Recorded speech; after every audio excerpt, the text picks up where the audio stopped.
This is the Philanthropy Show, connecting and inspiring philanthropy. Welcome to the Philanthropy Show. I'm your host, Luann Saraga-Walters. There's a very encouraging trend that's happening in our country's schools today, and that is not just focusing on the child's intellectual learning, but also on their social and emotional learning and their wellness. Coming from it, a holistic standpoint. What's going on around the country is actually being amplified right now in Hillsborough County in Florida, and I'm very excited to present this and see how it reflects among your communities as well. Our guests today are Gwen Luney and Kim Williams, and they're with Frameworks, and Gwen is a board member and also past Hillsborough County School Board. No, Assistant Superintendent. Assistant Superintendent of Hillsborough County Schools. Correct. And Kim has played a role in Pennsylvania as well with this type of learning. So very glad that you two are here. Thank you. Thank you so much. So first, I've just introduced you in brief, but let's find out a little bit more about you and how you guys are playing a role. So your backgrounds. Gwen, we'll start with you. Well, I started teaching in Hillsborough County in the 70s, the mid-70s, at a Title I school. Wow. So I spent several years in the classroom. After that, I became a middle school principal. I had the pleasure and honor of opening Charlie Walker Middle School, which is in Odessa. And from there, I had a little travel area of moving down to the district office. And I served as an assistant superintendent for student services and federal programs for approximately 15 years. Wow. Prior to my retirement. So you have a lot of experience with the learning programs that we have available at our district level, and Yes, that's I do. awesome. So I'm going to dig into that as we participate in the conversation today. And Kim, your background. Yes, I moved to the Tampa Bay area about 2 years ago, and my background is in evidence-based program implementation for healthy youth development, for reducing juvenile delinquency, drug and alcohol issues, and kind of antisocial behaviors. And we worked through the Penn State University to develop a center that supported this effort on a statewide level.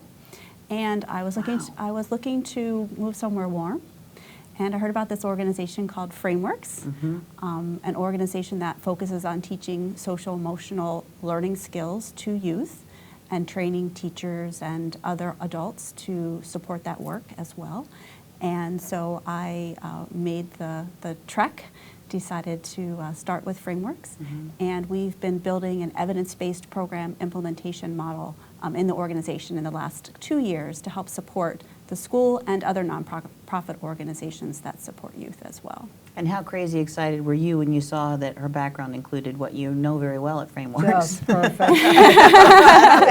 Exactly. So for those who have not heard of it, let's talk a little bit about what is emotional intelligence, we hear that phrase, and also social emotional learning. Emotional intelligence is how you are aware of your emotions and how you interact with other people to have healthy relationships. We look at it in relation to you can have a high IQ, but maybe not a high EQ. And that means that maybe you aren't able to interact and you may not be as successful in the school or in your job because you don't necessarily know how to relate and have good relationships with people. When we talk about social emotional learning skills, there are actually 5 core concepts, and these were concepts that were created and are promoted by an organization called CASEL, which is the Collaborative for Academic and Social Emotional Learning. And what their mission is to incorporate social emotional learning into academic environments through schools for children kindergarten through 12th grade. And what those 5 core skills are self-awareness, self-management, social awareness, relationship skills, and then healthy decision-making. And so the one difference between emotional intelligence and social emotional learning skills is that in emotional intelligence, they don't typically focus on the responsible decision-making piece. They look at the other 4 parts and how that works to be successful. And I know that Frameworks has been integral in really pushing that out and getting that message out there. Let's talk a little bit about Frameworks, and Gwen, maybe that's something you can speak to, and what the significance is there for the emotional intelligence, which I'd heard of the EQ from Oprah. I was probably like 15 years ago or something, and I remember that. I'm like, IQ, I get that, I've heard that, but EQ, what's an EQ? And she did I don't even remember the show, but I just remember walking away with, emotional intelligence, that's interesting, because we weren't taught that. Right. Yeah. So tell me a little bit about frameworks. Well, frameworks really and truly is a new acronym for a program that started several years ago. It was called Ophelia. And the project at that time had an emphasis on girls. Girls have kind of been left out, in my opinion, for working on certain issues, because bullying was always expected to be boys. No one really thought about girls. And Ophelia did address that particular side. Later on, they decided that they would expand, and it would be a male and female program. And Frameworks actually works in many of the Hillsborough County schools, private and public, to help teachers learn. First of all, that's the big part of it, is how teachers can learn how to identify issues that would say to a child, maybe we need to talk about what's going on or what's not happening relative to your behavior, which is also going to impact your academics. Sometimes people don't realize that, a child can have, like Kim said, a very high IQ, but because of their inability to handle certain emotional situations, it spills over into their academics. And that was one of the things that really I was so impressed with, and I tell you why. Being in the classroom for many, many years, I used to see children who were very bright and you would think had great possibilities, but they didn't have the training that they needed to know how to handle certain situations involving emotional interactions with other students. Sometimes their peers had been trained. They had limitations. They had how you look at someone when you're talking to them, something that simple, to give the respect that is necessary. Or is that a factor of your culture that maybe looking at someone is not being respectful? So there was a component of working with teachers that really impressed me greatly. And then the fact that so many times when children have disruptive behaviors in school, they're placed in certain programs, and they're identified as being emotionally handicapped, or now we have ADD or ADHD or whatever. And many times those behaviors are identifiable and justified simply because the child has not had the necessary training at home. And they don't that gives understand them- what they're they feeling. They do not know how to handle those emotions. See, and that's where Frameworks gives them opportunities to say, okay, fine, can we rethink about this? Let's take 5 seconds, 5 minutes, 6 minutes, or whatever, and let's refocus on something else. And then usually they will, and they can, and they learn how to do that in other situations that allows them to be more successful in school. There's a lot of this that there are a lot of aspects to this that I really love. Two of the biggest ones, I think, are that we're actually aware that we have not been giving children that training. Correct. And making a move forward with it.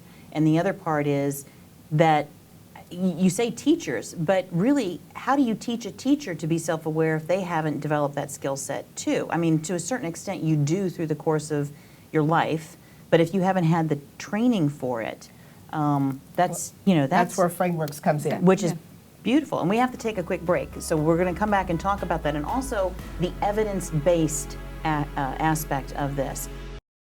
This show sponsored in part by My Paper Pusher. Consider it done. I'm Samantha Abraham with My Paper Pusher with your financial tip of the week. What accounting records should be kept by a public charity? According to the IRS, in most cases, there is no required, specific, or special type of record-keeping system. A public charity can implement whatever system works best for its staff, board, activities, and accounting system. However, there are certain types of records that must be kept to show the organization's financial activities.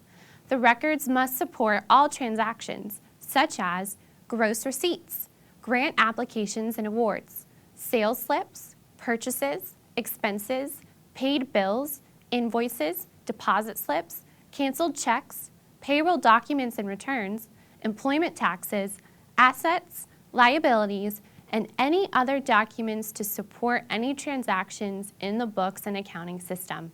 It's usually best to keep these records by tax year and type of expense in a very safe place. Next time, learn what types of records must be kept to support income and expense transactions. I'm Samantha Abraham with My Paper Pusher, where you can consider it done. Follow The Philanthropy Show on Facebook for behind-the-scenes action, polls, and commentary. Welcome back to the Philanthropy Show. We're talking today about social emotional learning, emotional intelligence, evidence-based learning, and the new holistic approach to educating a child. And really, that's, to me, that's giving children a full range of being able to handle the world, to come into it, not just to have book learning and do what we do, Right. but to really be able to relate, whether they're going on through college, going into a job, talking with their families, talking with their friends. So let's talk about this evidence-based aspect of that. How do you measure social emotional learning and its impact? Sure. Well, I'll give you an example of what we did this past year at Sulphur Springs Elementary School. What we did was we had teachers complete an 8-question simple survey around the social emotional skills on every student in their classroom. And then at the end of the school year, they rated the students again. And by rating the students were then put into a category of they had a strength in that area, in those areas, they were typical in those areas, or they had some needs. And we were actually able to use that data to then look at those students who had those additional needs and provide small group support. What we provide is a universal intervention. It's an evidence-based program that it's been proven over 30 years to, if you implement the program well, you will see good outcomes. Students will have additional emotional vocabulary and skills to get along with each other, but there's also evidence that shows that it also increases their academic scores. If you can imagine, if you are a 4th grader coming to school and in the morning you maybe had to take care of a younger sibling, or you have something happen on the bus, and you come to school and you come to your classroom, your teacher's job is to teach you the academic things that they need to learn, but you're not ready for that because maybe you don't have the skills to be able to handle whatever you went through. Well, you know, not even adults have that ability Absolutely. sometimes. When you're coming into work and you've got something going on, to say, okay, let me park my personal problem on the shelf so I can Yes. fully focus Correct. on my work. We have trouble with that. Yes. So how do we expect, and how have we expected that? This is what's just profoundly awesome to me. Yes. That we're suddenly, it's like we've just pulled a light bulb. Light above bulb, it. yes, exactly. Aha! We need to Exactly. pay attention to this. Yes, and there's actually a meta-analysis that was done in 2011 where they looked at over 200 schools that were implementing social emotional programs within their schools.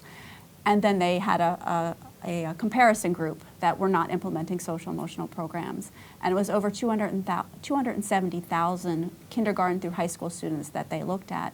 And in the schools where they were implementing the social emotional programs, they saw increased ability to deal with those issues that come up, the frustrations that you feel when you're learning a new concept or that you have a stress at home. Wow.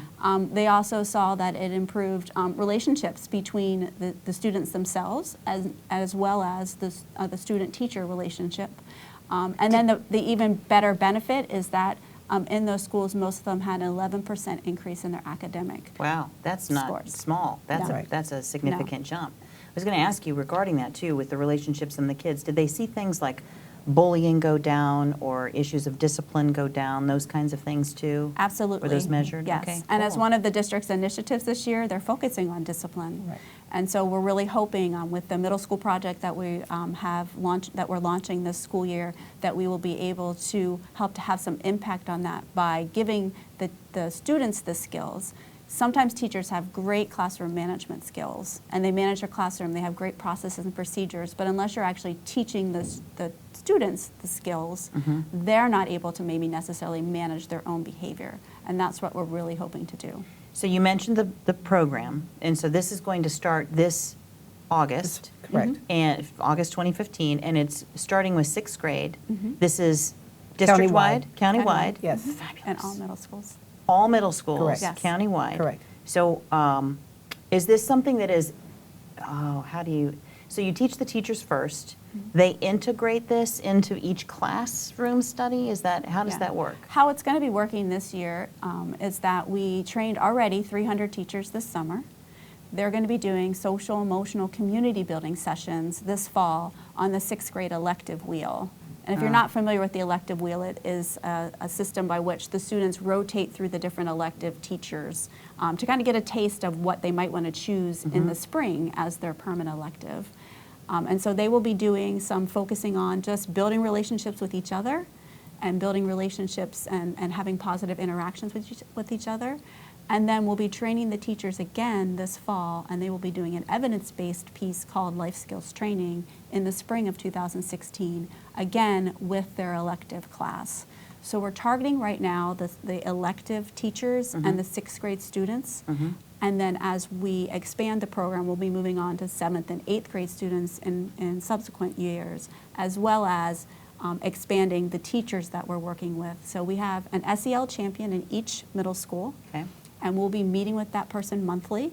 That person will be provided with resources and information to go back to their school, to work with their principals, to present at faculty meetings. So really what we want to do is we want to create a positive school culture in each middle school where students are valuing each other, Yes. valuing the commonness and the differences that they have, but also building the skills within themselves so that they can have an impact in the community That's awesome. as they grow. To be It gives a little them the confidence that they Right. need. Then they feel empowered to reach their potential. bit- And one of the neat things about this program is that we had several middle schools that were actually offering this program.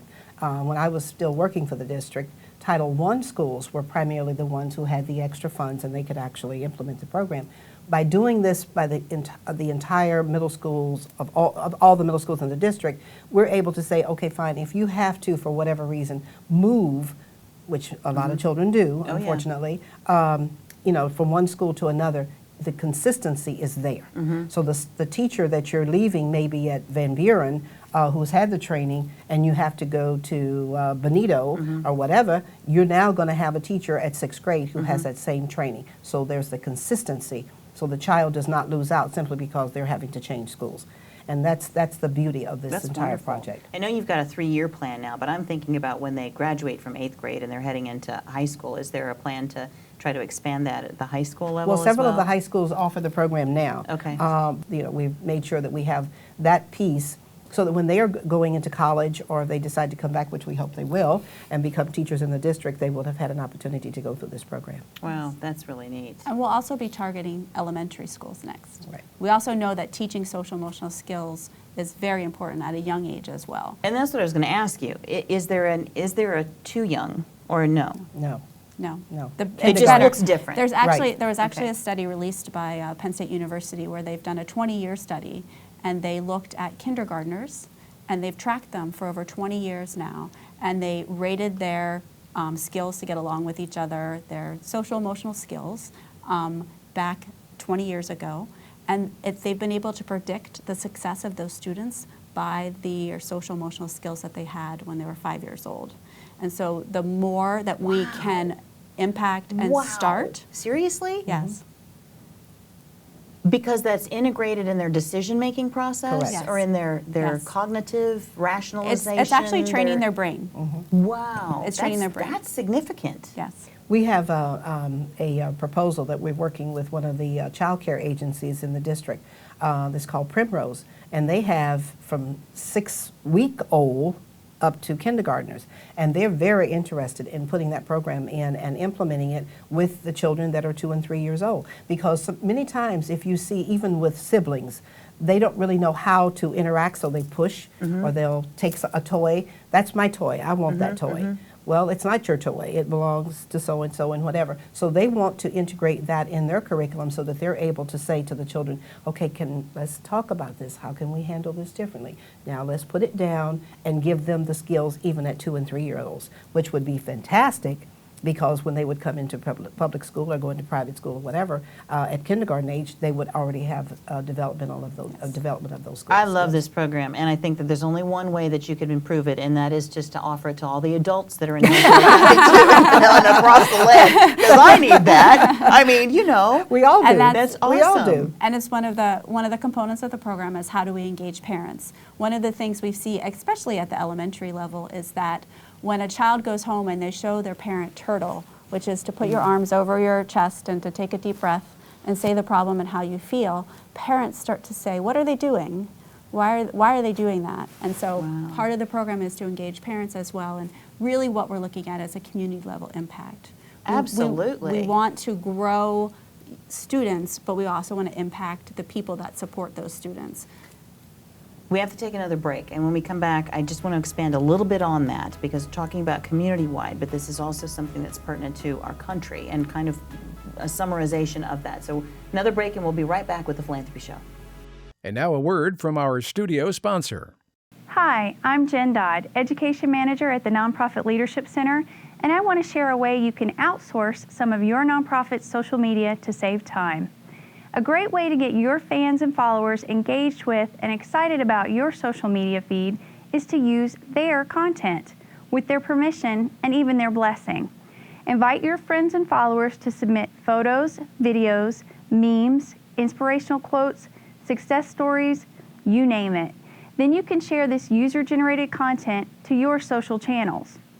Everyone loves the pat on the back of having their post picked up by another person or brand, so your user-generated content post is very likely to be shared as people tell their friends, look who used my picture or video or story. This will give your channel and probably your larger message increased reach. Sharing user-generated content is also a great way to make sure your channel is not me, but you. For more tips like these, join us for a class at the Nonprofit Leadership Center where we educate, empower, and connect nonprofits. The Philanthropy Show is on demand every Monday at 4 p.m. Eastern Standard Time at both thephilanthropyshow.com and YouTube/WatchMVVP TV. Welcome back to the Philanthropy Show, talking today with Kim Williams, the Interim CEO of Frameworks, and Gwen Luney. A lot of experience with the Superintendent's Office of Hillsborough County and schools in general, and just, she's a wealth of knowledge, and we love having her here.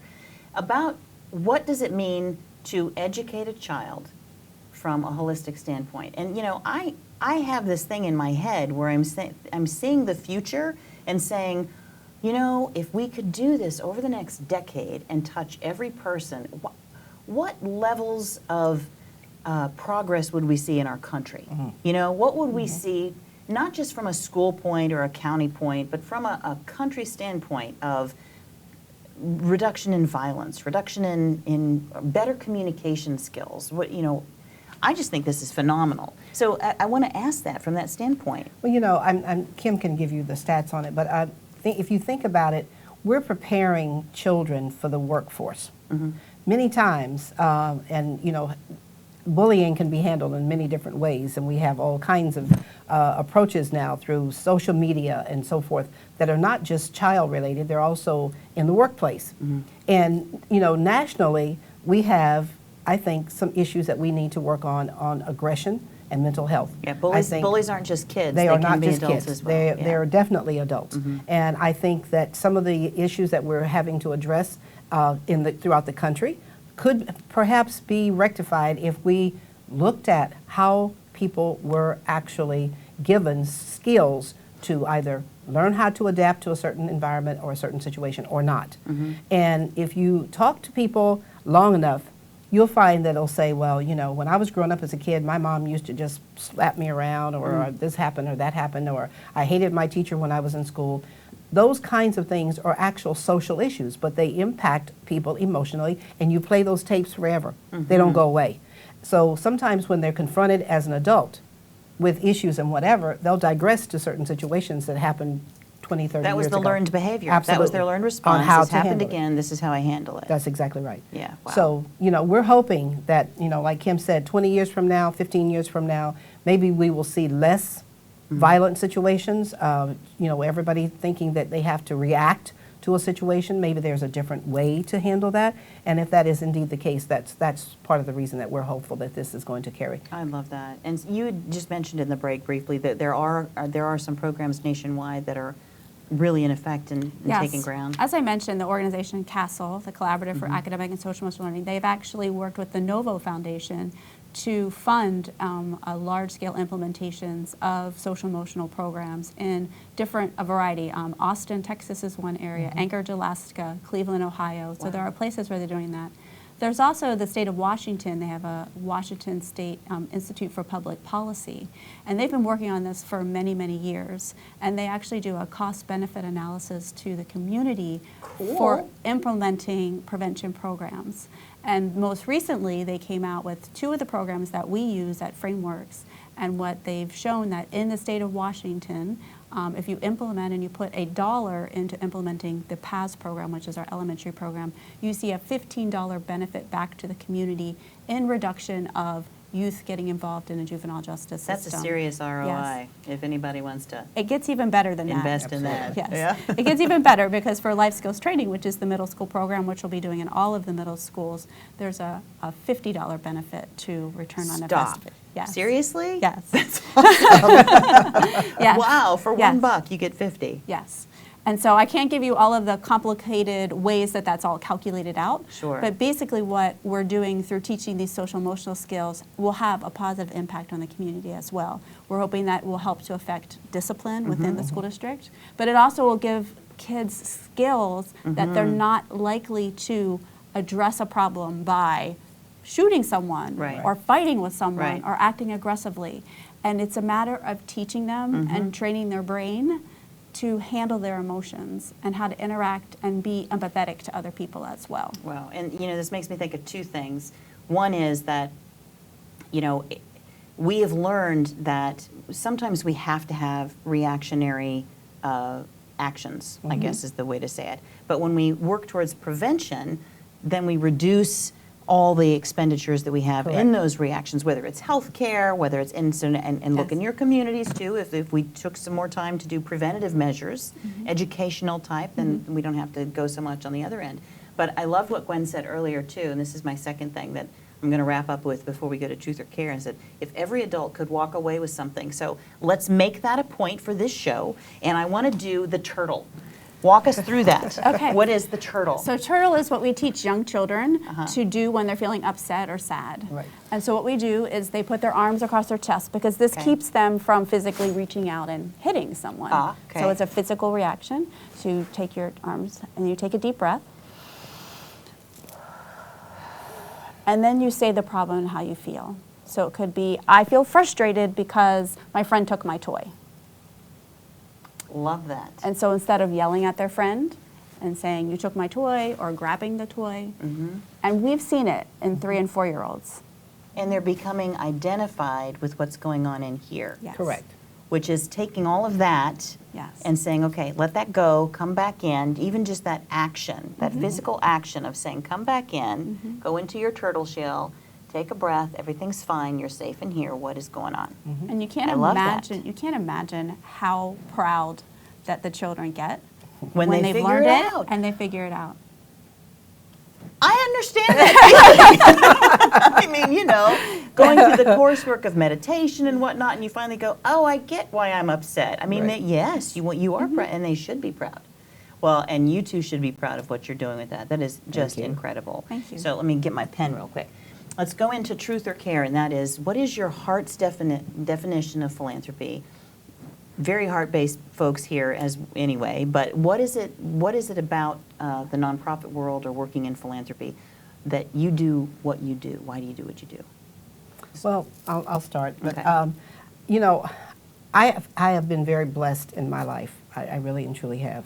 I've had an opportunity to work in a lot of inner city schools across the country. My husband was in the military for several years, and so we traveled, and I always, for some strange reason, would always end up in an inner city school. And I kind of thought, well, I guess this is my destiny here. This is why I'm supposed to do what I'm doing. But I saw so many children that I really wanted to reach out and help. Yeah. And there were things that I could do, and there were things that I could not do. And there were situations where I would say, you know, this kid's going to only be with me for a year, but I really wish that there was something that would make an impact on them in the future, or to help them avoid being identified, of being in a program, of being labeled as an emotionally handicapped child when they're not emotionally handicapped. And so many times I would see grandparents or very young parents that maybe were pregnant at the age of 12 or 13 who were trying to figure out how to raise this child that is now 12 or 13 years old. and their social skills were inappropriate, so they were passing it on. It was almost an inherited road of passage. And I kept thinking, if the time comes when I retire, that there is a way for me to give back so that I can help, maybe save one child. You save one, you save 21. Absolutely. Maybe that's what I'm intended to do. And so I had worked with this program and had invested in it when I was working with the district. And when I retired, I had a phone call from one of the present board members who used to be a board member with the school district by the name of Carolyn Brickemeyer. And she said, okay, you're free now, you can come. It's time for you to come. And I didn't hesitate at all because I knew the work that they were doing. I knew the results, and I knew the passion that I had for wanting to make sure that I could contribute in every way possible. And I love how well-spoken you are with that. She knows what she's about. Love that, Gwen. Thank you. Kim? For me, it's about finding a passion that you have, and part of my passion comes from those people when I was young that helped and supported me, maybe because I didn't have as much family support as I could have had.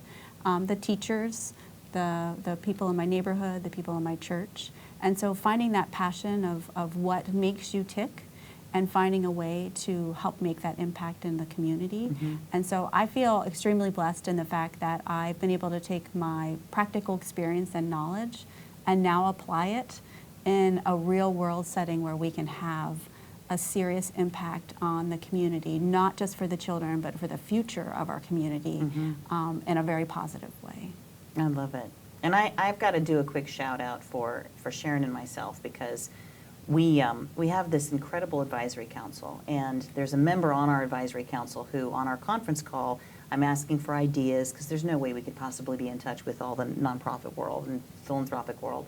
And she said, I think you should really do a show on social emotional learning and emotional intelligence. And that person is also very instrumental with frameworks. But Elizabeth Fowler, thank you for this. It's a fantastic show. And let's just see this vision going forward for the community. Because this is just wonderful. Thank you both for what you do. Thank you. Thanks for coming on the show. Thank you. Really Appreciate loved it. having you here. Yes. Fabulous. Fabulous. Can you get enough of this? I can't. Thank you so much for joining us for the Philanthropy Show. Be sure to join us next Monday at 4 for an all-new show. In the meantime, have a wonderful week. Take care.